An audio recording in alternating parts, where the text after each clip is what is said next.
Je m'appelle Mason, j'ai 32 ans, et aujourd'hui j'ai découvert que ma propre famille avait commis un grand larcin contre moi.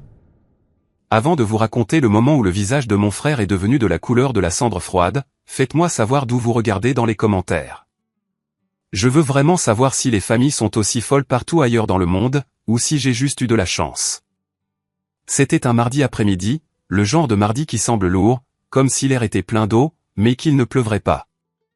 J'étais parti plus tôt de mon travail d'architecte paysagiste. Je ne partais pas en vacances. Je n'étais pas malade. J'allais chez mes parents pour récupérer la seule chose qui comptait vraiment pour moi dans ce monde. Ma grand-mère, Eleanor, est décédée il y a 6 mois. Les funérailles ont été un flou de costumes noirs et de fausses larmes de personnes qui ne l'avaient pas visitée depuis une décennie. C'est moi qui lui ai tenu la main quand elle a rendu son dernier souffle. C'est moi qui savais qu'elle aimait son thé avec exactement une cuillère à café de miel et un filet de lait. Et dans son testament, elle m'avait laissé des instructions précises concernant sa bague en saphir. Ce n'était pas seulement un bijou, c'était son héritage. Elle me racontait des histoires sur cette bague quand j'étais enfant, comment elle la portait lorsqu'elle voyageait à travers l'Europe, comment elle brillait au soleil de la côte italienne. Elle avait été évaluée à $50 000. Mais l'argent n'avait pas d'importance. C'était le souvenir. J'ai garé mon camion dans l'allée de mes parents. C'est une belle maison, trop belle pour leurs revenus, honnêtement. Mais mon père, Thomas, et ma mère, Catherine, ont toujours été des maîtres de l'illusion. Ils privilégient la façade au détriment des fondations. C'est un terme paysager, mais il s'applique aussi aux gens. J'avais les documents légaux sur le siège passager. L'avocat avait enfin terminé le processus successoral. La bague était à moi. Elle était censée être dans le coffre-fort mural du bureau de mon père où elle avait été gardée en sécurité depuis les funérailles. J'ai déverrouillé la porte d'entrée avec ma clé. La maison sentait le polish au citron et le pot pourri, cette odeur spécifique qui essaie trop fort de masquer l'odeur de vieux secrets. Maman, papa, ai-je appelé. Ma mère est apparue de la cuisine. Elle portait sa tenue de tennis, même si je savais pertinemment qu'elle n'avait pas joué au tennis depuis 5 ans. Elle s'est essuyé les mains sur une serviette, son sourire serré. Il n'atteignait jamais ses yeux. Jamais avec moi. Mason, dit-elle, sa voix montant un peu trop haut. Nous ne t'attendions pas avant le week-end. Je t'ai envoyé un SMS, maman. Je t'ai dit que je venais chercher la bague. L'avocat a donné le feu vert. Je l'ai vu jeter un coup d'œil vers le salon. Mon père était assis là, lisant un journal. Il n'a pas levé les yeux. C'était mon premier indice. Mon estomac s'est noué. J'ai eu l'impression d'avoir avalé une pierre. Oh, oui, maman en a parlé. Je suis passé devant elle, directement dans le bureau. La peinture du navire en mer qui couvrait le coffre-fort mural était de travers. Je l'ai poussé de côté. La porte du coffre-fort était légèrement entr'ouverte, vide. La petite boîte en velours avait disparu. Je me suis retourné. Mes parents se tenaient maintenant dans l'embrasure de la porte du bureau.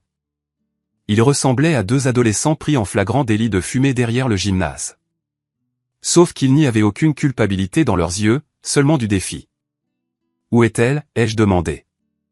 Ma voix était calme, mais mes mains tremblaient. Je les ai serrées en poing sur mes côtés pour le cacher. Mason, assieds-toi, dit papa, parlant enfin. Soyons raisonnables. Je ne veux pas m'asseoir. Je veux la bague que grand-mère m'a laissée. La bague qui est légalement mienne. Maman soupira, le genre de soupir qu'elle poussait quand j'étais enfant et que je demandais quelque chose de trop cher pour Noël. Nous avons eu une urgence familiale, Mason. Urgence ? Je les ai examinés. Vous avez l'air bien. La maison tient debout. Quelle urgence ? C'est Julian, dit maman. Julian, mon frère aîné, l'enfant prodige, le garçon qui ne pouvait rien faire de mal, même lorsqu'il a craché 3 voitures avant ses 20 ans.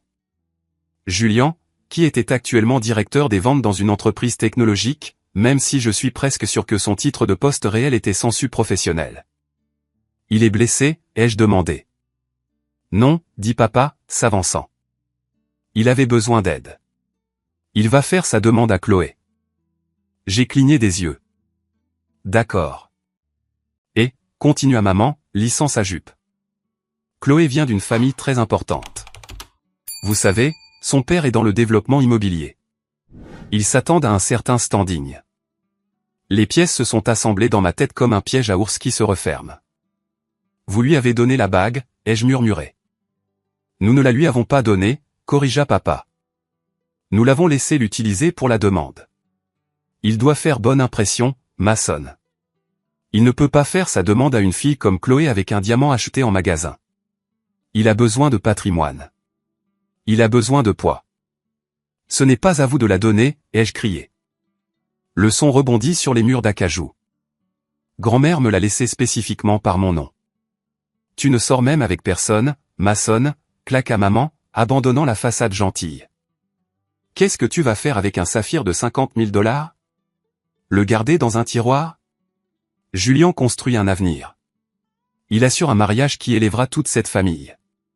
Tu devrais être heureux pour lui. Tu devrais être fier d'y contribuer. Contribuer? J'ai ri. Un son sec et dur. Vous l'avez volé. C'est du vol. Un grand larcin. N'utilise pas ces mots avec nous, avertit papa, le visage tiré. Nous sommes tes parents. Nous avons décidé que la bague servirait un meilleur but au doigt de Chloé que dans ta poche. Quand tu trouveras une gentille fille, nous t'aiderons à acheter quelque chose d'approprié. Approprié? Je me suis rapproché d'eux.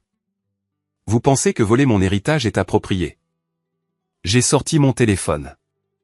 Mon pouce planait au-dessus de l'écran. Qu'est-ce que tu fais? Demanda maman, la panique vacillant enfin dans ses yeux. J'appelle la police, dis-je. Et ensuite j'appelle mon avocat. Tu ne ferais pas ça, ricana papa. Arrêter ton propre frère? Ruiner ses fiançailles? Tu serais le paria de cette ville, Mason. Pensive, veux-tu vraiment être le fils qui a envoyé son frère en prison pour un bijou? J'ai hésité.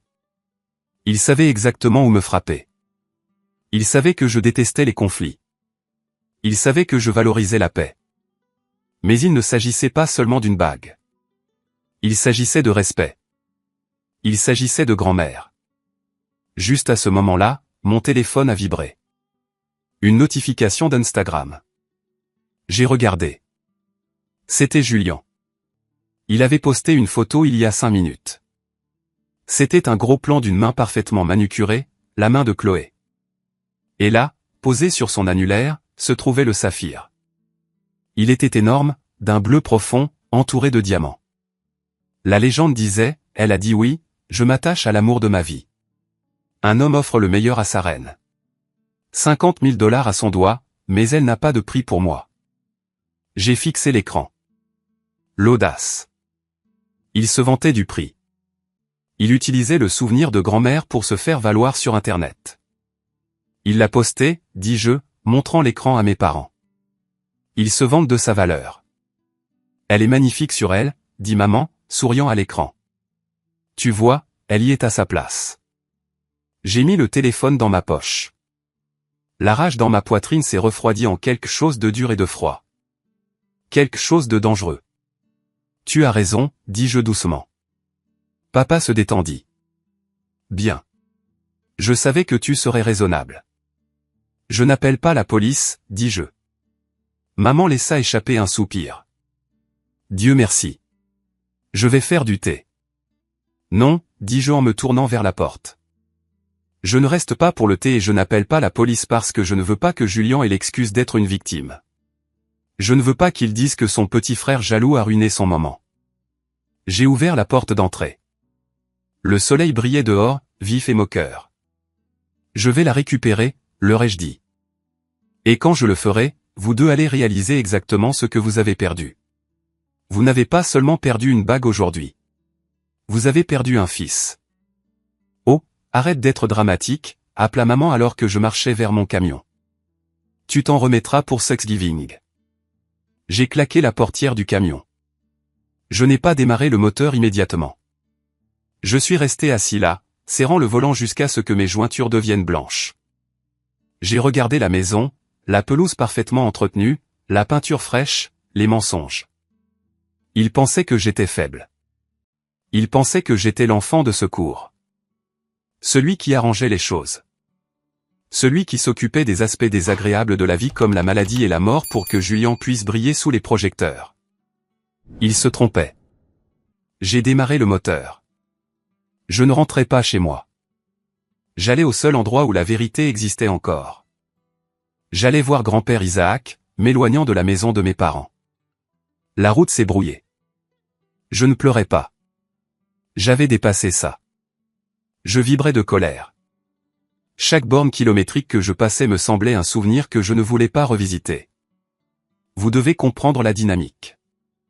Dans ma famille, Julien était le soleil et le reste d'entre nous n'étions que des planètes espérant capter un peu de chaleur. Quand Julien a eu 16 ans, il a eu une Mustang neuve. Quand j'ai eu 16 ans, j'ai eu la Mustang. Après que Julien ait bousillé la transmission et fumé dedans pendant 2 ans. Quand Julien est allé à l'université, mes parents ont organisé un gala. Quand j'ai obtenu mon diplôme avec mention en architecture paysagère, ils m'ont envoyé une carte avec un billet de $50 à l'intérieur. Cela avait toujours été ainsi, sauf pour grand-mère Éléanore et grand-père Isaac. J'ai pris l'autoroute en direction de la communauté de retraite Shady Oaks. Le nom était une blague. Il n'y avait presque pas de chaîne, et ce n'était pas particulièrement ombragé, mais c'était cher. Mes parents payaient le minimum, et je couvrais le reste de la facture chaque mois, près de $2000 de mon propre salaire, afin que grand-père puisse avoir une chambre privée et de la nourriture décente. Julien n'a pas versé un centime. Il disait que sa trésorerie était bloquée dans des investissements. J'ai repensé aux funérailles il y a 6 mois. La pluie était incessante ce jour-là. Nous étions debout près de la tombe. Le prêtre débitait des paroles sur la paix. Julien regardait sa montre, probablement inquiet de manquer un tea time. Maman pleurait, mais elle vérifiait son maquillage dans son poudrier toutes les 2 minutes. Je me souviens avoir regardé le cercueil et avoir eu l'impression que ma poitrine était écrasée. Grand-mère était celle qui m'avait appris à jardiner. C'était elle qui s'était assise avec moi quand j'avais échoué à mon examen de maths en 3e année et qui m'avait dit que j'étais intelligent d'autre manière. Après le service, l'avocat a lu le testament dans un petit bureau étouffant. À mon fils Thomas, je laisse la maison. À mon petit-fils, Julien, je laisse ma collection d'horloges antiques. Julien avait vendu ses horloges en 1 semaine. Je l'ai découvert plus tard. Et à mon petit-fils, Mason, l'avocat avait fait une pause, regardant par-dessus ses lunettes. Je laisse ma bague en saphir et l'acte de propriété du terrain de West Creek. Je me souviens que Julien avait ricané. La terre marécageuse. Bonne chance avec ça, Mason. Mais ensuite l'avocat a mentionné la bague. La bague en saphir évaluée à $50 000. Julien avait relevé la tête. Attendez, pourquoi il a la bague? C'est un homme. Je suis l'aîné. Je devrais avoir les bijoux à transmettre. Le testament est spécifique, avait dit l'avocat. Il va à Mason. Julien m'avait alors lancé un regard de pure prétention. Et maintenant, 6 mois plus tard, il avait pris ce qu'il croyait être légitimement sien. J'ai garé ma voiture sur le parking de la maison de retraite. C'était un bâtiment en briques, propre mais stérile. J'ai pris une profonde inspiration, me calmant. Je ne pouvais pas laisser grand-père me voir en rage. Il avait un cœur fragile, du moins c'est ce que disait le médecin. Personnellement, je pensais que son cœur était la chose la plus forte chez lui. J'ai franchi les portes automatiques. L'odeur m'a frappé instantanément. Antiseptique, légumes bouillis et désodorisants à la lavande. C'était l'odeur de la tante. Salut, Mason. La réceptionniste Sarah m'a souri. Il est dans la véranda. Merci, Sarah. J'ai trouvé grand-père Isaac assis près de la fenêtre dans son fauteuil roulant. Il avait 85 ans, frêle, la peau comme du papier parchemin, mais ses yeux étaient vifs. Il fixait un jet bleu dehors par la fenêtre. Salut, grand-père, dis-je, forçant une légèreté dans ma voix que je ne ressentais pas. Il s'est tourné. Son visage s'est illuminé. Le voilà, le seul homme millaire qui connaît la différence entre un pétunia et une pomme de terre. J'ai ri, tirant une chaise en plastique. Comment te sens-tu aujourd'hui? Comme une charnière rouillée, dit-il, serrant ma main. Sa main était froide, mais sa poigne était étonnamment ferme. Mais je me sens mieux maintenant que tu es là. Tu as l'air mal en point, mon fils. J'ai détourné le regard. Merci. Je suis sérieux. Il a tapoté ma main. Ta mâchoire est assez serrée pour casser une noix. Qu'est-ce qu'ils ont fait? Il n'a pas dit qui. Il savait. C'était toujours « il ». Mes parents. Julian. J'ai soupiré. Je ne pouvais pas lui mentir. Je suis allé à la maison aujourd'hui pour récupérer la bague. La bague de grand-mère. Le sourire de grand-père s'est estompé. Il s'est penché en arrière dans sa chaise. Et elle avait disparu. Il n'a pas halté. Il n'a pas eu l'air surpris. Il a juste hoché la tête lentement. Julian. Oui, dis-je, l'amertume transparaissant dans ma voix. Il a fait sa demande à Chloé. Il l'a postée sur Instagram. Il s'est vanté du prix. Maman et papa ont dit qu'il en avait besoin pour faire bonne impression. Ils ont dit que je n'en avais pas besoin parce que je ne construisais pas d'avenir. J'ai mis ma tête dans mes mains. Je me sens stupide, grand-père. J'ai l'impression d'avoir laissé tomber grand-mère. Elle voulait que je l'aie. Le silence s'étira longuement. Je m'attendais à ce qu'il soit en colère. Je m'attendais à ce qu'il crie, qu'il exige que j'appelle la police, qu'il convoque son fils et qu'il lui crie dessus. Au lieu de cela, j'ai entendu un son inattendu. Un petit rire. Un rire sec et rauque qui s'est transformé en tout. J'ai levé les yeux. Grand-père Isaac souriait. Pas un sourire joyeux. Un sourire malicieux et complice. Le genre de sourire qu'un joueur de poker a quand il détient 4 et que son adversaire vient de tout miser. Laisse-le la garder, dit grand-père doucement. Je l'ai fixée. Quoi, grand-père? Cette bague vaut 50 000 $. C'est mon héritage. C'est la seule chose de valeur qu'elle m'ait laissée à part cette terre marécageuse. Maçonne. Grand-père se pencha en avant, sa voix baissant jusqu'à un chuchotement complice. Tu te souviens de 1998? J'avais 4 ans, grand-père. C'est vrai. Eh bien, en 1998, ta grand-mère et moi voulions acheter cette terre à West Creek. Celle dont tu as l'acte de propriété maintenant. Tout le monde disait que nous étions fous. Il disait que c'était inutile. Mais Eleanor, elle avait une vision. Elle savait que la ville s'étendait dans cette direction. D'accord, j'étais confus. Qu'est-ce que cela a à voir avec la bague? Nous n'avions pas l'argent pour la compte, dit grand-père, ses yeux pétillants. Il nous manquait exactement 45 000 $. Mon cœur s'arrêta. Elle l'a vendue, murmurai-je. Elle a vendu la pierre, corrigea grand-père. Elle a retiré ce grand et beau saphir de son serti et l'a vendu à un collectionneur privé à New York. Cela lui a un peu brisé le cœur, mais elle savait qu'investir dans la terre était plus intelligent que de porter une pierre à la main. Mais j'ai vu la bague aux funérailles dans la boîte. Elle avait l'air réelle. Bien sûr, elle avait l'air réelle. Grand-père se frappa le genou, ravi. Eleanor en a fait faire un duplicata. Une pâte de haute qualité, du verre au plomb, maçonne, magnifiquement taillée, parfaitement sertie dans la monture en or original, mais structurellement, c'est fondamentalement un morceau de pare-brise très cher. Ma bouche s'ouvrit, alors la bague que Julian a volée. La bague au doigt de Chloé vaut environ 50 $ en matériaux. Grand-père halta, essuyant une larme de rire de son œil. Peut-être 100 pour la monture en or. Mais la pierre est fausse, maçonne. C'est un accessoire. Je me suis assis sur la chaise en plastique, mon cerveau essayant de traiter cela.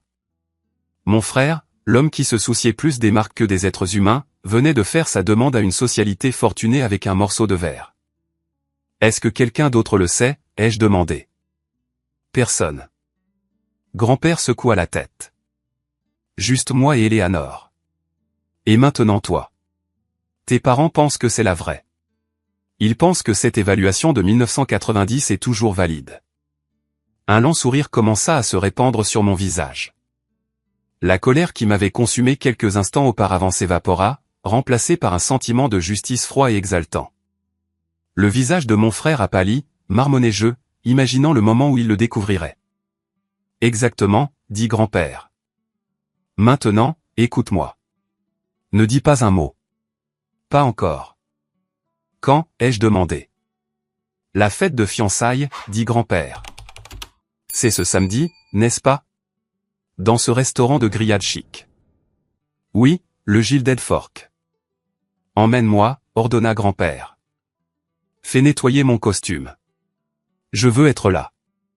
Je veux porter un toast aux heureux mariés. Tu veux leur dire devant tout le monde? Maçonne. L'expression de grand-père devint sérieuse. Ils t'ont volé. Ils ont manqué de respect aux souhaits d'Éléanore. Ils t'ont traité comme si tu n'avais pas d'importance. Cette fois, ils ont appris que la valeur n'est pas ce qui brille. C'est ce qui est réel. Et cette terre que tu as eue, ce marécage? Oui. Vérifie les mises à jour de zonage pour West Creek. Il fit un clin d'œil. Mais fais-le après la fête. Pour l'instant, concentrons-nous sur le spectacle. J'ai regardé mon grand-père, cet homme frêle en fauteuil roulant qui était soudainement la personne la plus puissante de mon monde. Tu es un génie, grand-père. Je sais, sourit-il. Maintenant, va me chercher un petit pot de crème. Comploter une vengeance me donne faim. Les 3 jours suivants furent une leçon magistrale de maîtrise de soi. Je devais aller travailler, concevoir des jardins pour des clients riches et faire semblant de ne pas détenir un secret nucléaire. J'ai décidé que je devais être absolument sûr. La mémoire de grand-père était bonne, mais à 85 ans, les détails peuvent devenir flous. J'avais besoin de vérification. J'ai appelé mon ami Wyatt. Wyatt et moi étions allés au lycée ensemble. C'était le seul gars que je connaissais qui ne me méprisait pas de conduire un camion déglingué. Maintenant, il était gémologue certifié et possédait une petite mais réputée bijouterie en centre-ville. Salut, Maz. Wyatt m'a salué quand je suis entré dans sa boutique mercredi. Tu cherches quelque chose pour une heureuse élue ou tu te caches juste de ta famille? Je me cache principalement. Je me suis appuyé sur le comptoir. Écoute, j'ai une question hypothétique. Vas-y. Si quelqu'un avait une bague en saphir, une grosse, taille coussin antique, et qu'il voulait savoir si elle était vraie sans l'enlever du doigt, pourrait-il? Wyatt a ri. Pas précisément. Je veux dire, je peux repérer une mauvaise contrefaçon de l'autre bout de la pièce, mais un bon synthétique ou une pâte de haute qualité il faut une loupe. Il faut vérifier l'indice de réfraction. Pourquoi? J'ai hésité. Julien a fait sa demande à Chloé. J'ai vu Wyatt lever les yeux au ciel. Le caillou a 50 000 $. C'est partout sur Facebook. C'est pratiquement une célébrité en soi. Ta grand-mère le lui a-t-elle laissé? Non. Elle me l'a laissé. Ils l'ont prise. Wyatt a arrêté de polir une montre. Mec, c'est nul. Tu veux que je lui casse les rotules? Non. J'ai souri. J'ai entendu une rumeur selon laquelle ce n'est peut-être pas ce qu'il pense que c'est. Grand-père m'a dit quelque chose.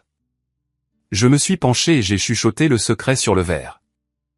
Wyatt a laissé échapper un sifflement bas. Oh, c'est juteux. C'est délicieux. Mais attends, si Julien la montre partout, ne l'a-t-il pas fait évaluer? Le père de Chloé, c'est Monsieur Robert. C'est un requin. Il ne laisserait pas sa fille épouser un type sans vérifier les actifs. C'était un bon point, un point terrifiant. Si Julien l'avait fait évaluer, le pot au rose serait découvert, il saurait que c'est un faux. Je dois le découvrir, dis-je. J'ai quitté la boutique et me suis dirigé vers le bureau de Julien. Il travaillait dans un bâtiment au mur de verre dans le quartier technologique. J'ai garé mon camion à côté d'une rangée de Tesla et de BMW. Et là, elle était, sa voiture, une Porsche Panamera, noire, élégante, agressive. Elle était neuve. Il venait d'échanger sa Mercedes le mois dernier. Je me suis approché d'elle. Je n'avais pas l'intention de la rayer. Je ne suis pas un sauvage, mais j'ai remarqué quelque chose sur le siège passager. Une pile de papier. J'ai protégé mes yeux et j'ai regardé à travers la vitre. C'était un contrat de location, mais pas seulement un bail. C'était un document de financement à haut risque. J'ai vu le taux d'intérêt encerclé en rouge. 18%. 18%. C'était usurier. C'était le genre de taux que l'on obtient lorsque votre score de crédit est dans les chaussettes. Puis j'ai vu une autre enveloppe qui dépassait dessous le siège. Elle portait un logo que je reconnaissais. Prêt sur gage. Mon téléphone a vibré. C'était un SMS de Julien. Et petit frère. J'ai entendu dire que tu étais passé chez maman et papa. Ne sois pas un mauvais perdant. Viens au dîner de fiançailles. Amen grand-père. Monsieur Robert veut rencontrer tout le clan. Essaie de t'habiller comme si tu gagnais plus que le salaire minimum. J'ai fixé le texte. Il me narguait. J'ai attendu qu'il sorte. À 17h précise, Julien est sorti du bâtiment. Il portait un costume qui coûtait plus cher que ma première voiture. Il avait l'air du succès, mais en regardant de plus près, j'ai vu les rides de stress autour de ses yeux. J'ai vu la façon dont il vérifiait son téléphone nerveusement. Mason, a-t-il appelé, me repérant. Il n'avait pas l'air content. Qu'est-ce que tu fais ici? Tu me traques? Je vérifie juste la nouvelle voiture, dis-je, m'appuyant contre la Porsche. Belle roue, chère, haut de gamme. Julien a souri, déverrouillant la portière. Les affaires sont florissantes, Maz. Tu ne comprendrais pas. Comment va le jardinage? L'aménagement paysager, ai-je corrigé automatiquement. J'ai entendu dire que tu avais fait évaluer la bague pour l'assurance. Julien s'est figé. Sa main plana au-dessus de la poignée de la portière. Il m'a regardé, les yeux plissés. Pourquoi ça t'intéresse? Juste curieux puisque c'était, tu sais, à moi. Julien a ri, mais son rire semblait forcé. Oui, je l'ai apportée à un type, un ami d'un ami. Je ne voulais pas la laisser dans un magasin, tu sais, trop précieuse. Et elle vaut 80 000 $ maintenant. Julien a menti. Je savais qu'il mentait. Son œil gauche a tiqué. C'était son signe révélateur. Appréciation du marché. J'en ai parlé à Monsieur Robert. Il a été impressionné. Il a dit que ça montrait une richesse générationnelle. C'est ce dont Chloé a besoin, Mason. La sécurité, pas un jardinier. 80 000 $, ai-je répété. Waouh. Oui. Alors, n'est pas l'idée de la redemander. Elle fait partie de mon portefeuille maintenant. Il est monté dans la voiture et a fait vrombir le moteur agressivement. Alors qu'il quittait le parking en trombe, j'ai réalisé la vérité. Il ne l'avait pas fait évaluer officiellement. Il ne pouvait pas. S'il l'avait fait, il aurait dû l'assurer, et cela coûte de l'argent. Il improvisait. Il utilisait la réputation de la bague pour renforcer son statut auprès du père de Chloé. Il était probablement noyé sous les dettes. La voiture, les vêtements, le style de vie, et ce mariage étaient sa bouée de sauvetage. Il avait besoin des relations ou de l'argent de Monsieur Robert pour rester à flot. Et il utilisait un morceau de verre pour se frayer un chemin. Je suis remonté dans mon camion. Mon cœur battait la chamade. Ça allait être bien pire que ce que j'avais imaginé. Si la vérité éclatait, ce ne serait pas seulement embarrassant. Cela le détruirait financièrement. J'ai pensé à le prévenir. C'était mon frère après tout. Les liens du sang sont plus forts que tout. Puis je me suis souvenu du coffre-fort vide. Je me suis souvenu du sourire narquois. Je me suis souvenu qu'il m'avait traité de mauvais perdant en volant mon héritage. Les liens du sang sont peut-être plus forts que l'eau, mais le sang est aussi plus difficile à nettoyer quand il se répand. Je suis rentré chez moi et j'ai ouvert mon placard. J'ai sorti mon seul bon costume. Il était gris anthracite, simple mais bien coupé. D'accord, grand-père, ai-je murmuré à la pièce vide. Allons à la guerre. Le samedi soir arriva avec le poids d'une tempête imminente. Le ciel était couvert, reflétant l'humeur de mon ventre. J'ai passé 1 heure à aider grand-père Isaac à se préparer. Il a insisté pour porter ses vieilles médailles militaires sur son revers. Est-ce approprié pour une fête de fiançailles, ai-je demandé, ajustant sa cravate. J'ai survécu à une guerre, grogna grand-père. Je peux survivre à un dîner avec ta mère. Nous avons pris mon camion parce que le fauteuil roulant de grand-père ne rentrait pas dans une berline. Le lieu était le Gilded Fork, le restaurant de grillade le plus cher de la ville. Service de voiturier, lustre en cristal, serveurs qui ressemblaient à des mannequins. C'était exactement le genre d'endroit que Julien choisirait pour prouver qu'il appartenait à l'élite. Lorsque nous sommes entrés dans la salle à manger privée, la fête battait déjà son plein. Il y avait une vingtaine de personnes. Mes parents étaient là, tenant des flûtes de champagne, l'air nerveux. Julien était en bout de table, son bras drapé autour de Chloé. Chloé était belle, je dois l'admettre. Blonde, élégante, portant une robe qui coûtait probablement $3000. Mais ses yeux étaient froids. Elle scannait la pièce, évaluant tout. Et là, à son doigt, sous les lumières des cristaux, se trouvait la bague. Elle étincelait férocement. Pour un œil non averti, elle était magnifique. Mason. Papa. Mon père Thomas s'est précipité. Il semblait soulagé de nous voir. Ou peut-être juste soulagé que nous ne portions pas de jean. Vous êtes là. Bien. Bien. Bonjour, Thomas, dit grand-père, d'une voix calme. Où veux-tu me garer? Ici, juste à côté de moi, dit papa. Il se pencha pour me chuchoter. Tiens-le tranquille, Mason. Monsieur Robert est très particulier. J'ai regardé de l'autre côté de la table. Monsieur Robert, le père de Chloé, était un homme qui semblait sculpté dans le granit. Il sirotait du scotch et écoutait Julien parler. Donc, le marché est volatile, disait Julien en faisant de grands gestes. Mais mes actifs sont diversifiés, immobilier, technologie, et bien sûr, des actifs tangibles comme les héritages familiaux. Il désigna la main de Chloé. Monsieur Robert hocha la tête d'un air approbateur. Intelligent, dit Monsieur Robert. Sa voix était profonde et rauque. J'aime un homme qui comprend la valeur. Chloé me dit que cette bague est dans votre famille depuis des générations. Depuis les années 1920, rayonna Julien. Le bien le plus précieux de ma grand-mère. Elle voulait que Chloé l'ait. J'ai senti la main de grand-père se serrer sur la coudoir de son fauteuil roulant. J'ai posé ma main sur la sienne pour le calmer. Pas encore, ai-je signalé. Nous nous sommes assis. Le dîner fut un flot de plats coûteux que je ne pouvais pas goûter. Bisque de homard, bœuf wagyu. Ma mère n'arrêtait pas de me lancer des regards, me prévenant silencieusement de me tenir tranquille. J'ai observé Julien. Il buvait beaucoup. Son visage était rouge. Il était ivre de son propre mensonge. Il n'arrêtait pas de toucher la bague au doigt de Chloé, la montrant à ses tantes et cousines. $50 000, l'ai-je entendu chuchoter à un cousin. Estimation conservatrice, probablement plus proche de 90 000 maintenant. Les yeux du cousin s'agrandirent. Tu dois vraiment l'aimer. Oui, dit Julien. Seulement le meilleur. La tromperie était physique. Cela me faisait frissonner. Il ne mentait pas seulement sur l'argent. Il mentait sur le sentiment.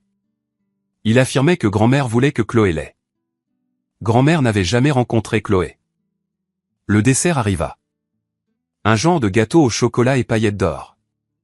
Monsieur Robert se leva et frappa son verre avec une cuillère. La pièce se tut. J'aimerais proposer un toast, dit Monsieur Robert à Julien et Chloé. Quand Julien est venu me demander la main de ma fille, je lui ai posé une question.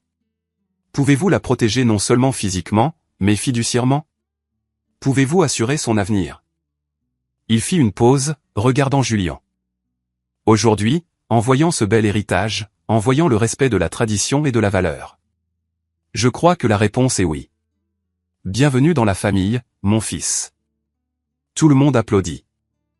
Julien avait l'air d'avoir gagné à la loterie. Il se leva, rayonnant. Merci, Robert. Cela signifie le monde pour moi. Je promets d'honorer cette bague et la femme qui la porte. Excusez-moi. Une voix rauque traversa les applaudissements. La pièce se figea. Tout le monde se tourna vers le bout de la table. Grand-père Isaac levait la main. Papa. Mon père siffla. Assieds-toi. Pas maintenant. Je suis assis, Thomas, claqua grand-père. Je suis en fauteuil roulant. Quelques rires maladroits parcoururent la pièce. J'aimerais dire quelques mots, dit grand-père, sa voix gagnant en force. À propos de la bague. Le sourire de Julien chancela. Il me regarda, la panique dans les yeux.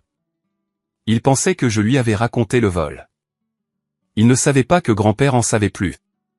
Laissez-le parler, dit monsieur Robert, intrigué.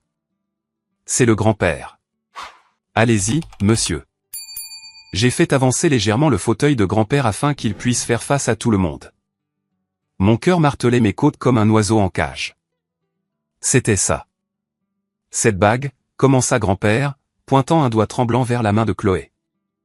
Elle est belle, n'est-ce pas? Oui, elle l'est, dit Chloé, souriant poliment. Ma femme Éléanore l'aimait beaucoup, continua grand-père. Elle la portait à Paris. Elle la portait à Rome. Elle la portait quand elle tenait Julien bébé. Ma mère sourit, pensant qu'il s'agissait juste du discours sentimental d'un vieil homme. C'est vrai, papa. Elle a tellement d'histoires. Oui, grand-père hocha la tête. L'histoire est une chose amusante. Il s'agit de ce que nous choisissons de nous souvenir et de ce que nous choisissons d'oublier. Il regarda directement Julien. Julien pâlit. Grand-père, peut-être pouvons-nous faire cela plus tard, commença Julien. Chut. Mon garçon, ordonna grand-père. L'autorité dans sa voix fit taire la pièce. Je veux vous raconter une histoire sur 1998. J'ai vu mon père froncer les sourcils. Il ne connaissait pas l'histoire. En 1998, dit grand-père, Éléanore et moi avons pris une décision. Nous voulions investir dans l'avenir de notre famille. Nous voulions acheter un terrain, mais nous manquions de liquidités. Alors, Éléanore a fait quelque chose de courageux. Il fit une pause pour les faits. Le silence dans la pièce était lourd, suffocant. Elle a apporté cette bague à un bijoutier à New York, dit grand-père doucement. Et elle a vendu le saphir. Le silence qui suivit les mots de grand-père n'était pas seulement calme. C'était un vide. Il aspirait l'air de la pièce. Excusez-moi, demanda Chloé, sa voix tremblante. Elle l'a vendu? Julien était figé. Il ressemblait à une statue d'un homme sur le point de s'effondrer. Elle a vendu la pierre, répéta grand-père, sa voix claire et retentissante. Pour 45 000 $. Nous avons utilisé l'argent pour acheter la propriété de West Creek. Mais, maman se leva, sa serviette serrée dans sa main. Papa, tu dois être confus. La bague est juste là. Regarde-la. Elle est bleue. Elle brille. Elle brille parce que c'est de l'excellent artisanat, dit grand-père, un sourire triste sur son visage. Éléanore a fait remplacer la pierre par une pâte de haute qualité. Le verre au plomb est un très joli bijou fantaisie qui vaut environ, je dirais 50 $, peut-être 75 $ avec l'inflation. Boum, l'impact. J'ai observé monsieur Robert. Son visage est passé de la confusion à la réalisation, puis à une fureur absolue en l'espace de 3 secondes. Il tourna lentement la tête vers Julien. Le visage de Julien n'était plus pâle. Il était gris. Cendreux. Il avait l'air de vouloir vomir sur la nappe. Est-ce vrai? Demanda monsieur Robert. Sa voix était calme. Dangereusement calme. Je, bégaya Julien. Je ne savais pas. Je le jure. Maman. Papa, dites-lui qu'elle est assurée. Elle est évaluée. Tu l'as fait évaluer, aboya monsieur Robert. Montre-moi les papiers tout de suite. Elle est au bureau. Je veux dire, mon ami l'a fait. Julien se noyait. Il se débattait. Tu as dit qu'elle valait 80 000 $, chuchota Chloé, fixant la bague à son doigt comme si c'était une araignée venimeuse. Tu as dit à mes amis que c'était une pièce de musée. C'en est une. La désespoir de Julien était pathétique. Grand-père est sénile. Il ne sait pas de quoi il parle. Regarde-la, Chloé. Elle est vraie. Je ne suis pas sénile, dit grand-père, sortant un morceau de papier plié de sa poche de veste. J'ai l'acte de vente de 1998 et le reçu pour le remplacement du verre. Maçonne, donne ceci à monsieur Robert. J'ai pris le papier jauni de la main de grand-père. J'ai contourné la table. Mes jambes semblaient lourdes, mais ma tête était claire. J'ai tendu le papier à monsieur Robert. Monsieur Robert a mis ses lunettes de lecture. Il a parcouru le document. Vendu un saphir taille coussin de 4 carats remplacé par un simulacre de verre synthétique. Il lut à voix haute. Il laissa tomber le papier sur la table. Il regarda Julien avec un air de pur dégoût. Vous avez menti, dit monsieur Robert. Vous vous êtes tenu dans ma maison, avez bu mon scotch et m'avez menti en face à propos de vos actifs. Robert, s'il vous plaît. Mon père essaya d'intervenir. Nous ne savions pas. Nous pensions que c'était réel. Julien ne voulait pas, vous lui avez donné une fausse bague. Monsieur Robert se tourna vers mon père. Quel genre de famille êtes-vous? Des fraudeurs. Le reste de votre portefeuille est-il faux aussi, Julien? Cette voiture est-elle à vous? Ce travail est-il à vous? Les questions frappaient Julien comme des coups physiques. Je l'aime, murmura Julien. C'était la seule vérité qui lui restait, mais c'était trop peu, trop tard. Chloé se leva. Elle pleurait, mais c'était des larmes de colère. Elle lutta avec la bague. Elle était serrée à son doigt. Elle la tira, se faisant mal jusqu'à ce qu'elle saute, retombant avec un cliquetis sur l'assiette en porcelaine. Clinc. Ça sonnait comme du verre bon marché. Parce que c'en était. Dehors, siffla Chloé. Chloé. Bébé, attends. J'ai dit dehors, cria-t-elle. Prends ta bague en verre et va-t'en. Tu m'as embarrassé. Tu m'as humilié devant tout le monde. Julien, dit monsieur Robert, se levant de toute sa taille. Je pense que vous devriez partir avant que j'appelle la sécurité. Et ne contactez plus jamais ma fille. Si je découvre que vous avez utilisé mon nom comme levier pour des prêts, je vous enterrerai légalement. Julien regarda autour de la pièce. Ses amis, sa famille, les serveurs. Tout le monde le fixait. L'enfant prodige avait perdu son éclat. Il n'était qu'un type en costume de location avec une fausse bague. Il me regarda. Ses yeux étaient pleins de haine. Tu savais, articula-t-il. Je ne dis rien. Je me tenais juste à côté de grand-père, la main sur son épaule. Julien attrapa la bague de l'assiette et sortit de la pièce en trombe. Mes parents le poursuivirent. Julien, attends. Nous pouvons expliquer, cria maman. La porte claqua. La pièce fut de nouveau silencieuse, à l'exception du doux jazz jouant dans les haut-parleurs. Monsieur Robert nous regarda, moi et grand-père. Il prit une profonde inspiration, ajustant sa cravate. C'était un homme d'affaires. Il savait comment limiter les pertes. Je m'excuse pour la scène, dit monsieur Robert à la pièce. Puis il regarda grand-père. Merci, monsieur, pour votre honnêteté. Vous avez sauvé ma fille d'une erreur très coûteuse. Mieux vaut une dure vérité qu'un doux mensonge, dit grand-père. J'ai fait reculer le fauteuil roulant de grand-père.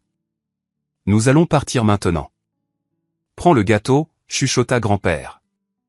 Je n'ai pas eu une bouchée. Je n'ai pas pris le gâteau. Je l'ai juste fait sortir de la salle privée, à travers le restaurant et dans l'air frais de la nuit. Mes parents étaient sur le parking, se criaient dessus. La Porsche de Julien était partie. Comment as-tu pu, cria maman en me voyant. Elle s'avança, le visage déformé. Tu as planifié ça. Toi et ce vieil homme. Ne parle pas de ton père comme ça, dis-je, ma voix basse. Nous n'avons pas fait mentir Julien. Nous ne vous avons pas fait voler. Nous avons juste mis les choses en lumière. Tout ce que vous voyez maintenant, c'est de votre faute. Tu as ruiné sa vie, hurla papa. Monsieur Robert va le mettre à l'index. Il est endetté, maçonne. Il en avait besoin. Alors peut-être qu'il aurait dû trouver un emploi au lieu de mon héritage, dis-je. J'ai aidé grand-père à monter dans le camion. J'ai plié le fauteuil roulant. Je ne me sentais pas coupable. Je ne me sentais pas triste. Je me sentais libre. Le trajet de retour vers la maison de retraite fut silencieux, mais c'était un silence confortable. J'ai bien fait, demanda grand-père après quelques kilomètres. Tu étais terrifiant, dis-je. C'était parfait. Bien, il pencha la tête en arrière contre le siège. Il avait l'air fatigué. L'adrénaline se dissipait. Quand je suis rentré chez moi cette nuit-là, mon téléphone a explosé. Des SMS de Julien m'appelant de tous les noms. Des messages vocaux de maman pleurant, m'accusant d'être jaloux et rancunier. Mais il y avait un email qui se démarquait. C'était une notification d'un service juridique. Monsieur Robert ne plaisantait pas. Il avait déposé une ordonnance de cesser et de s'abstenir contre Julien concernant toute mention de sa société. Et, chose intéressante, un tuyau à l'IRS concernant les actifs de Julien. La semaine suivante fut un accident de voiture au ralenti pour ma famille. La Porsche de Julien fut saisie mardi. Je le sais parce que mon ami Wyatt a vu la dépanneuse au bureau de Julien et m'a envoyé une photo. Légende, le carrosse doré se transforme en citrouille. Apparemment, Julien avait contracté un prêt personnel massif pour payer le style de vie dont il avait besoin pour courtiser Chloé, utilisant la valeur estimée de la bague comme garantie auprès d'un prêteur privé. Lorsque la nouvelle a éclaté que la bague était fausse, le prêteur a immédiatement exigé le remboursement du prêt. Mes parents se démeneraient. Ils essayaient de refinancer leur maison pour renflouer Julien. Ils vendaient des choses. Je suis resté à l'écart. Je me suis concentré sur mon travail. Je me suis concentré sur grand-père, mais il restait une question en suspens, la bague. Vendredi, un colis est arrivé à mon appartement. C'était une enveloppe matelassée. Pas d'adresse de retour, mais je connaissais l'écriture. C'était l'écriture irrégulière de Julien. Je l'ai ouverte. À l'intérieur se trouvait la boîte en velours. J'ai ouvert la boîte. Le saphir en verre me fixait. Il était plus terne maintenant, dépouillé de son mythe. Il y avait une note. Prends ta merde. J'espère que tu t'étouffes avec. J'ai sorti la bague. Je l'ai tenue à la lumière. Ce n'était pas de la merde. C'était la bague que grand-mère portait. C'était la bague avec laquelle elle avait touché mon visage. C'était la bague qu'elle tordait nerveusement en regardant Jeopardy. Je l'ai mise sur une chaîne et l'ai accrochée à mon cou, la glissant sous ma chemise. Quelques jours plus tard, je suis allé rendre visite à grand-père à nouveau. Il était assis dans le jardin. « Tu l'as récupérée ?» demanda-t-il. « Oui. » J'ai sorti la chaîne pour lui montrer. « Bien », il hocha la tête. « Maintenant, à propos de cette terre à West Creek. Le marécage ? Ce n'est plus un marécage, Mason, sourit grand-père. J'ai demandé à Andrew, mon avocat, d'y jeter un coup d'œil. La ville vient d'approuver un nouveau plan de zonage. Ils construisent un centre commercial et un parc. Ce marécage est en plein milieu de la route d'accès. Je l'ai fixé. Qu'est-ce que ça veut dire ? Cela signifie, dit grand-père, que les promoteurs essaient de contacter le propriétaire depuis des mois. Depuis que l'acte de propriété t'a été transféré, les offres devraient arriver. Combien ?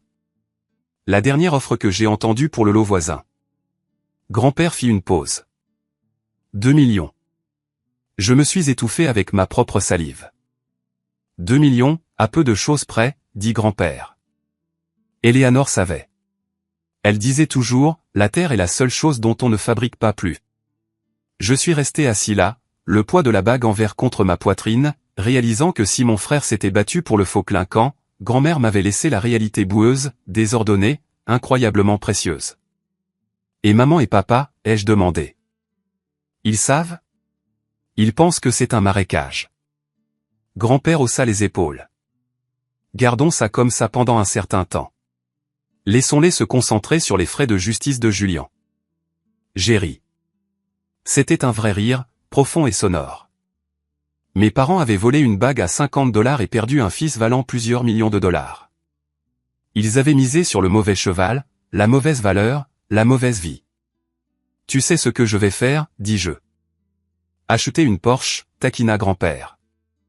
Non, dis-je, je vais construire ce parc. Je vais concevoir l'aménagement paysager de ce centre commercial moi-même. Je vais nommer le jardin d'après grand-mère. Elle aimerait ça, dit grand-père doucement. Elle aimerait beaucoup ça. J'ai regardé le ciel. Il était bleu. Un bleu saphir profond et clair. Nous avons gagné, grand-père. Non, Mason. Il tapota ma main. Tu n'as pas seulement gagné. Tu as hérité de la vérité. Ça vaut plus que n'importe quelle pierre. Et alors que j'étais assis là avec l'homme qui m'avait élevé plus que mon propre père ne l'avait jamais fait, je savais qu'il avait raison. J'avais la bague. J'avais la terre. Mais surtout j'avais ma dignité. Et Julien, la dernière fois que j'ai entendu parler de lui, il conduisait une Honda Civic de 2010 et travaillait comme jeune représentant commercial. Le karma est un moulin lent, mais mon Dieu, comme il moue finement. Le silence dans mon appartement après le fiasco de la fête de fiançailles n'a pas duré longtemps. C'était le calme avant une tempête, et je savais que les vents changeaient de direction. Pour la première fois de ma vie, la tempête ne me frappait pas. Elle arrachait le toit de la maison de mes parents et je regardais depuis la sécurité de ma propre intégrité. 3 jours après que Julien a rendu la bague, ce morceau de verre qui avait brisé sa vie, mon téléphone a sonné. C'était ma mère. J'ai regardé l'écran, hésitant à répondre. Je savais exactement ce que serait la conversation. Ce serait un voyage de culpabilité enveloppé de manipulation, servi avec une touche d'hystérie. J'ai décroché. Allô, maman. Maçonne. Sa voix était tendue. Essoufflée. Nous devons parler. Tu dois venir. Je suis occupé, maman. Le travail. C'est à propos de Julien, claqua-t-elle, perdant sa fragile contenance. Il est mal en point, maçonne. Monsieur Robert ne l'a pas seulement chassé du dîner. Il a retiré son influence. Julien a perdu son plus gros client ce matin. Les rumeurs se répandent. Les gens disent qu'il est un fraudeur. Il a menti sur ses actifs pour s'assurer un mariage et des prêts, dis-je calmement. C'est de la fraude, maman. Il a fait une erreur, cria-t-elle. Il essayait de construire une vie. Et toi et ton grand-père, vous l'avez humilié. Vous l'avez détruit pour un bijou qui n'était même pas vrai. Le bijou n'était pas le problème, dis-je, sentant cette vieille fatigue familière s'installer dans mes os. Le vol était le problème. Le manque de respect était le problème. Nous avons besoin d'argent, maçonne. Elle abandonna la prétention. Les créanciers de Julien appellent à la maison. Il a utilisé notre adresse pour certains de ses papiers. Il menace de saisie. Nous devons vendre la monture en or de cette bague. Je sais que la pierre est fausse, mais l'or est vintage. Ça vaut quelque chose. Apporte-la. J'ai ri. C'était un rire sombre et creux. Même maintenant, après tout, ils considéraient toujours mon héritage comme leur fonds d'urgence. Non, dis-je. Qu'est-ce que tu veux dire non? C'est la propriété de la famille. C'est ma propriété, ai-je corrigé. Et je ne vais pas faire fondre l'héritage de grand-mère pour payer les frais de leasing de Julien. S'il a besoin d'argent, il peut vendre ses clubs de golf ou trouver un deuxième emploi. J'ai raccroché. Ma main tremblait, non pas de peur, mais de l'adrénaline d'avoir enfin tracé une limite qui tenait. Mais le véritable tremblement de terre s'est produit le mardi suivant. J'étais assis dans mon petit bureau à l'entreprise d'aménagement paysager, esquissant un design pour le patio d'un client, lorsque ma réceptionniste m'a appelé. Maçonne, il y a un monsieur ici pour vous. C'est Andrew Miller. Andrew, l'avocat de grand-père, l'homme qui avait géré la succession. Faites-le entrer. Andrew est entré, portant une mallette en cuir qui semblait plus vieille que moi. C'était un homme sérieux, dépourvu d'humour, mais plein d'une intelligence aiguisée. Il s'est assis, posant la mallette sur mon bureau avec un lourd bruit. Maçonne, il a hoché la tête. Comment va Isaac? Il va bien. Il mange trop de pudding, mais il est heureux. Bien. Andrew a déclipsé la mallette. Nous devons discuter de la propriété de West Creek. L'acte de propriété a été officiellement transféré à votre nom ce matin. Le greffier du comté a pris son temps, n'est-ce pas? Le marécage. J'ai souri. Grand-père m'a dit de vérifier le zonage. Andrew n'a pas souri. Il a sorti une épaisse pile de documents. Ce n'est plus un marécage, maçonne, et ça ne l'a pas été depuis longtemps. La ville de West Creek planifie une expansion commerciale depuis 5 ans. Votre grand-mère était au courant de la proposition initiale à la fin des années 90. C'est pourquoi elle l'a acheté. Elle jouait le long terme. Il a fait glisser une carte sur le bureau. C'était une carte de zonage. Ma parcelle de terrain, environ 4 acres de broussailles et d'herbes marécageuses, était délimitée en rouge vif. Mais ce qui a attiré mon attention, c'était ce qui l'entourait. C'est la nouvelle sortie d'autoroute. Andrew a montré une ligne noire épaisse. Et c'est le parc technologique et le centre commercial de luxe proposé. Ma terre était en plein milieu de la route d'accès. C'était la clé de voûte. Sans ma terre, la sortie d'autoroute ne pouvait pas se connecter au centre commercial. Ils ne peuvent pas construire autour, ai-je demandé. Pas sans dépenser des millions en ponts et en redirection de drainage, dit Andrew. Vous tenez là tout, Mason. Les promoteurs essaient de contacter la succession depuis 6 mois, mais en raison du blocage successoral, nous ne pouvions pas négocier. Maintenant, nous le pouvons. Il a sorti une lettre sur du papier épais. Ceci est arrivé hier. C'est une offre d'ouverture du Horizon Développement Group. J'ai pris la lettre. Mes yeux ont parcouru le jargon juridique jusqu'à ce que j'atteigne le chiffre en bas. 2 400 000 $. 2,4 millions de dollars. L'air a quitté mes poumons. Je me suis penché en arrière dans ma chaise, le papier tremblant dans ma main. J'ai regardé la bague en verre suspendue à mon cou, glissée sous ma chemise. Grand-mère avait vendu un vrai saphir pour 45 000 $ pour acheter de la terre. Et cette terre valait maintenant une fortune. Elle avait transformé un objet de vanité en une dynastie. C'est réel, ai-je murmuré. Aussi réel qu'une crise cardiaque, dit Andrew. Et honnêtement, nous pouvons probablement les faire monter à 2,6 si nous tenons un mois. Mais je ne pousserai pas trop loin. Ils ont les moyens, mais ils ont des délais à respecter. 2,4, c'est bien, ai-je réussi à dire. C'est plus que bien. Il y a une chose, dit Andrew, ses yeux plissés. C'est maintenant un dossier public. Le transfert de l'acte de propriété, les changements de zonage. Tout est public. Votre frère travaille dans les ventes. Il se débrouille dans l'immobilier. Il lit les revues spécialisées. Comme sur commande. Mon téléphone portable a commencé à sonner. J'ai regardé l'identifiant. Papa, puis il s'est arrêté. Puis maman. Puis Julien. Ils savaient. Ils savent, ai-je dit à Andrew. Je m'en doutais. Andrew se leva. Mason, écoutez-moi. Légalement, cet argent vous appartient à 100%. Ce n'est pas une propriété maritale. Ce n'est pas une propriété familiale. C'est un héritage qui vous est laissé à vous seul, mais ils viendront le chercher. Ils supplieront, ils menaceront, ils poursuivront en justice. Vous devez être préparé. Je le suis, dis-je en me levant. Je me sentais plus grand, plus lourd. Qu'ils viennent. Je n'ai pas eu à attendre longtemps. Ce soir-là, je suis allé à la maison de retraite pour en parler à grand-père. Nous avons célébré avec du cidre de pomme pétillant. Il a ri jusqu'à en halter quand je lui ai donné le chiffre. 2 millions. Il gloussa. Oh Eleanor, quelle femme brillante. J'espère que tu regardes ça. Quand j'ai quitté la maison de retraite, je les ai trouvés qui m'attendaient. Mes parents et Julien se tenaient près de mon camion sur le parking. C'était comme une embuscade. Julien avait l'air terrible, mal rasé, portant un jogging, les yeux injectés de sang.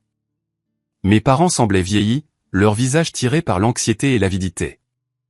Mason, commença papa en s'avançant. Il tenta de poser une main sur mon épaule. Je reculai. Non, dis-je.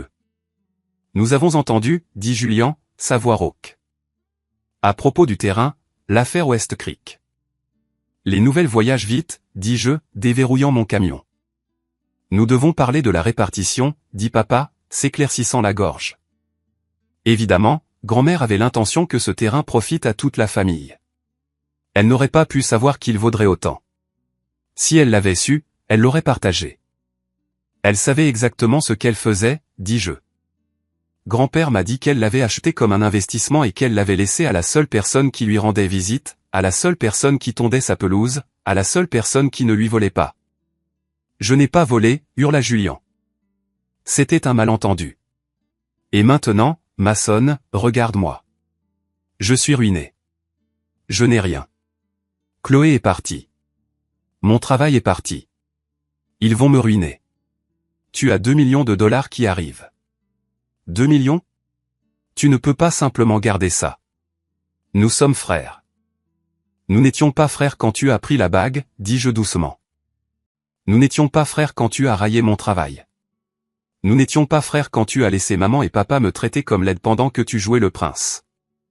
Nous t'avons élevé, hurla maman, les larmes coulant sur son visage. Nous t'avons donné un foyer. Nous t'avons nourri. Tu nous dois. Je ne vous dois rien. Je la regardai droit dans les yeux. J'ai payé mes propres études.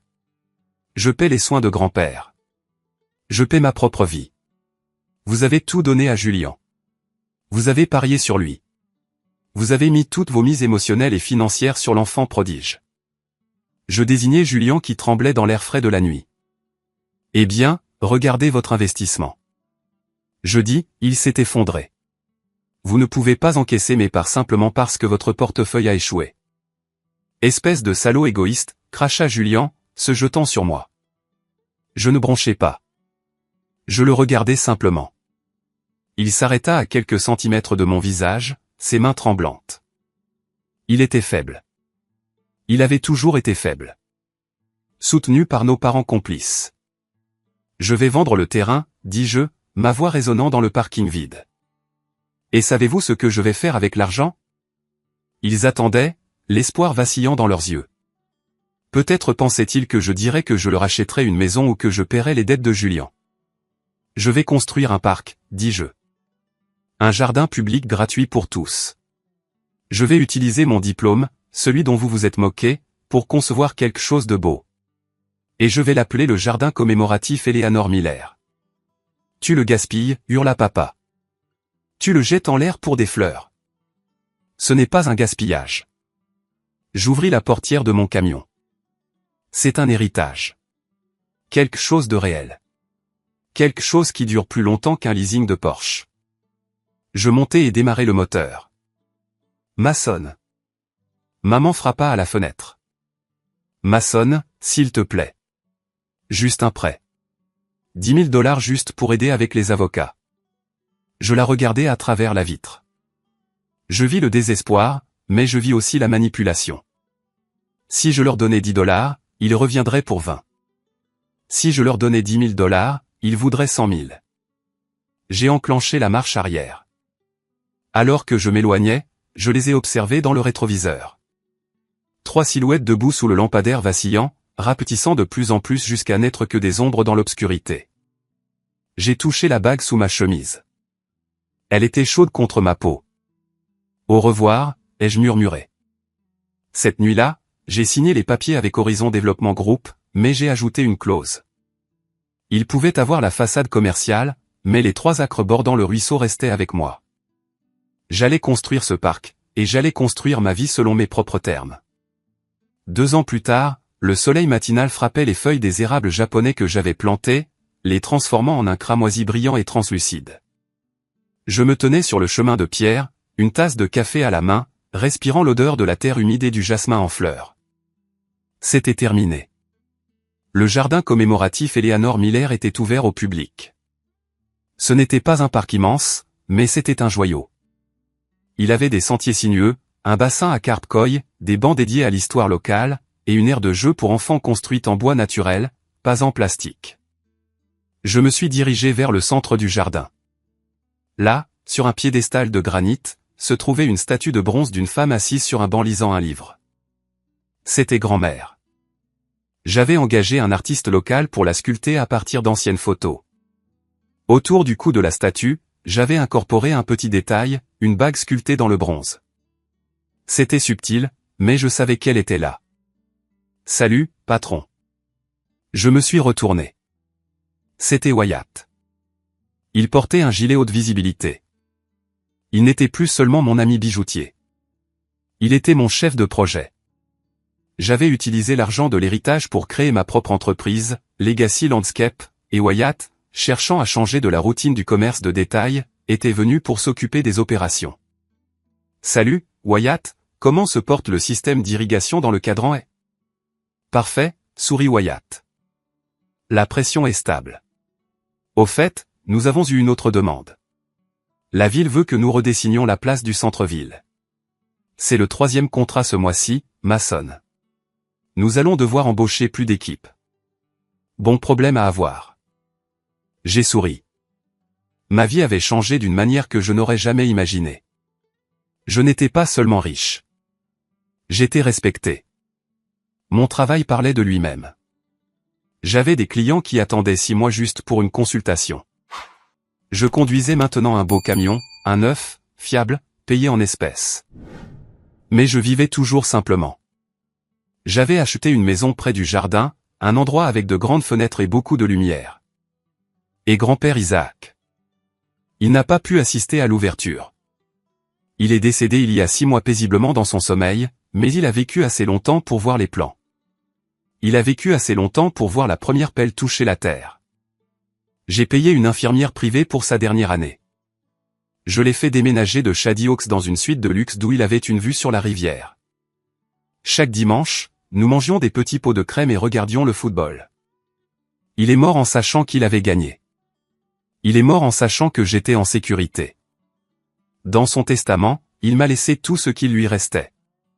Ses médailles, sa montre et une lettre. La lettre est encadrée dans mon bureau. Elle dit, les valeurs sont comme des racines. On ne les voit pas, mais ce sont les seules choses qui vous maintiennent debout quand le vent souffle. Je suis fier de toi, jardinier. Quant à ma famille, j'aimerais pouvoir dire qu'ils ont appris leur leçon. J'aimerais pouvoir dire qu'ils se sont excusés et que nous nous sommes réconciliés. Mais la vie n'est pas un film Hallmark. Julian a déclaré faillite. La honte de la fausse bague et l'enquête pour fraude financière menée par l'IRS l'ont brisé. Il a perdu son emploi, son condo et sa réputation. Il est retourné vivre chez maman et papa. La dernière fois que j'ai entendu parler de lui, il travaillait dans une agence de location de voitures près de l'aéroport. Je l'ai vu une fois de loin alors que je prenais l'avion pour une conférence sur l'aménagement paysager. Il avait l'air plus vieux. Il avait l'air fatigué. Il essuyait le tableau de bord d'une berline, portant un polo bon marché.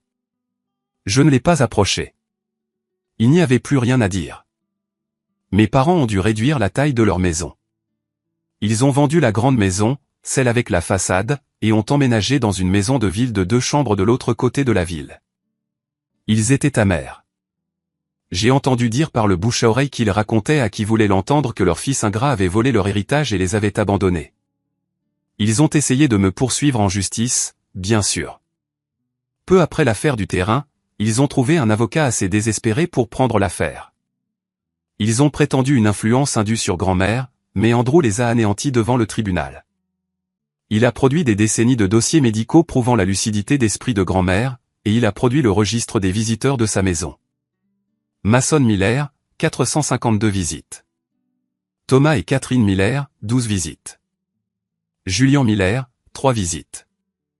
Le juge a rejeté l'affaire en 20 minutes et leur a ordonné de payer mes frais de justice.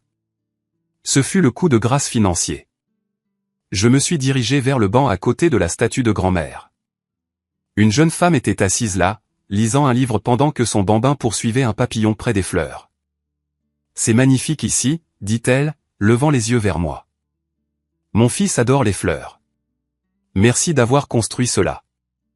De rien, dis-je. Ma grand-mère aurait adoré le voir courir. Je me suis assis à l'autre bout du banc. J'ai fouillé dans ma chemise et j'ai sorti la bague, le saphir en verre.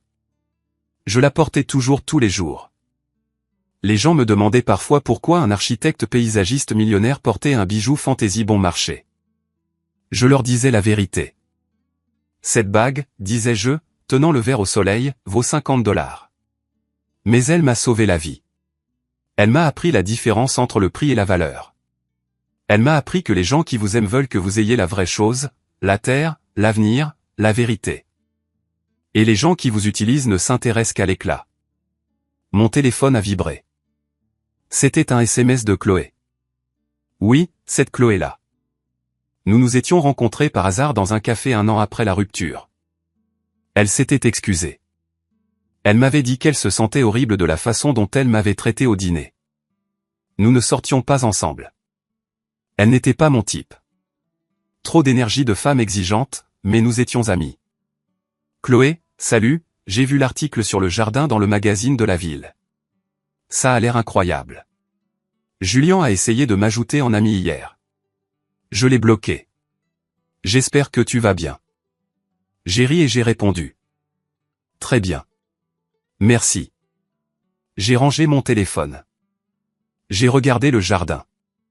C'était mon héritage. Pas l'argent à la banque, bien que ce soit agréable.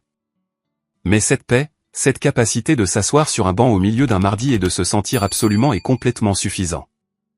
Je n'étais plus le plan de secours. Je n'étais plus le bouc émissaire. J'étais le jardinier. J'avais élagué les branches mortes de mon arbre généalogique. Et pour la première fois, je laissais la lumière du soleil frapper le sol. Je me suis levé, j'ai bu une gorgée de mon café, et je suis retourné vers mon équipe. Nous avions du travail à faire. Il y avait une installation de fontaine dans le coin nord qui nécessitait mon approbation. En marchant, j'ai touché les médailles sur mon propre revers, les médailles de grand-père.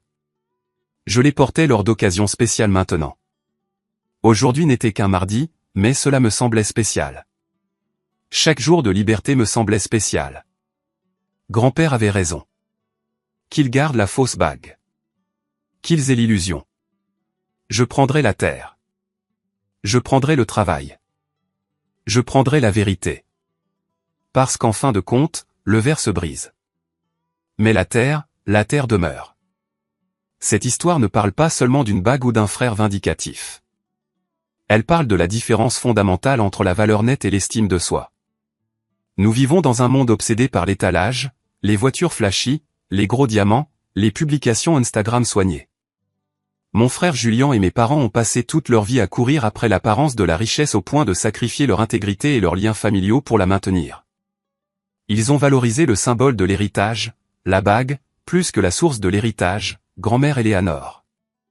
En revanche, grand-mère et grand-père comprenaient que la vraie valeur est souvent cachée.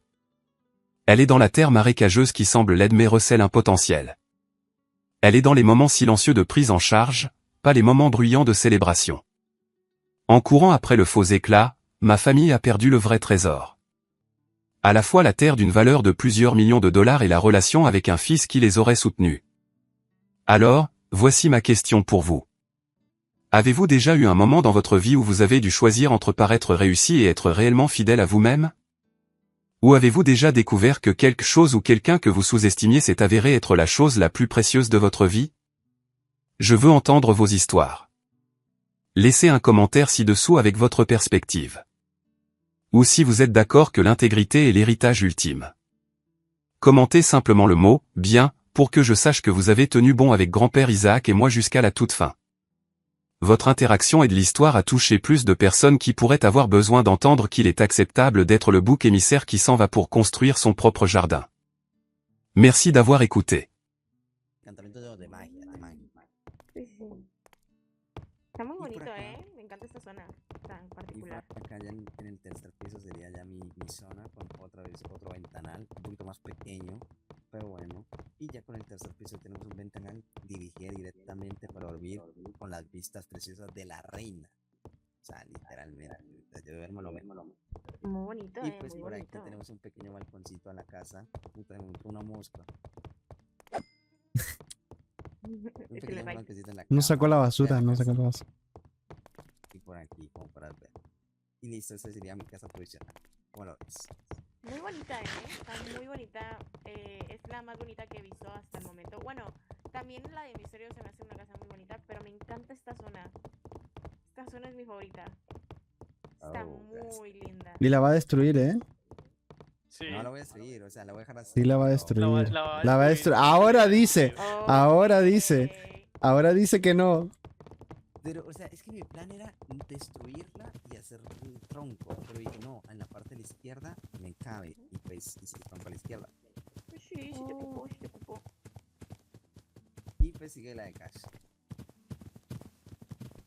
A ver, Cash. Hola, Tonch. Hello. Hola, A ver. Tonch.